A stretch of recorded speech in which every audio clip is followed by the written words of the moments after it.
latest Pew Research poll 3 months ago, I think, said that for every 100 Catholics that come in the door, 860 go out the back door. And that's a stunning thought. Matter of fact, that I think the plus minus ratio of people that come in and leave, the greatest denomination, the greatest faith in the world that's losing more is the Catholic Church. More than Protestants, more than Muslims, it's the Catholic Church. We're losing. They're bleeding out like the Israelites from Pharaoh.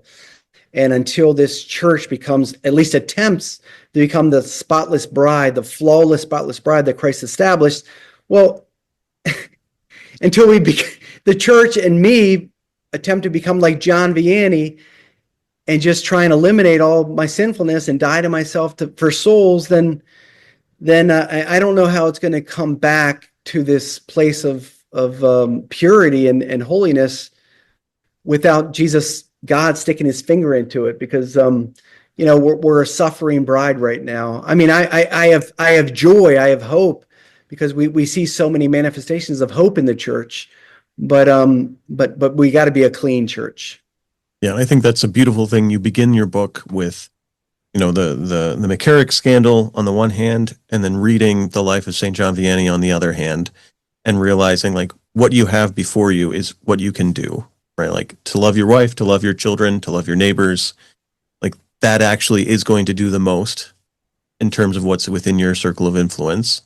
And for this book to say like, actually it begins in the family. That is where we should be turning our attention. That is something that is worth pouring ourselves out for.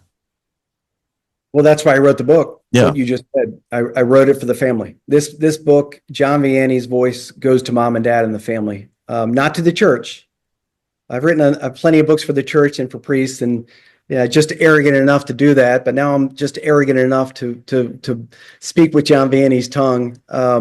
But I studied his life and I read his biographies, and it's not too difficult as an old journalist just to sort of report what he did through a story from his own life. And but yeah, this book was written to travailed, anxious, and suffering moms and dads who are struggling to raise their children in the faith, or who have lost their children to the world. And all it is Vianney saying, "Hey, mom and dad, I'm with you. I had the same problem in Ars, France. My town was dead too.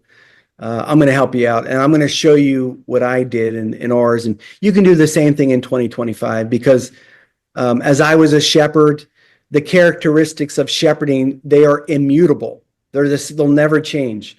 So you can do the same thing that I did in your own home." And so I think it's a very hope-filled book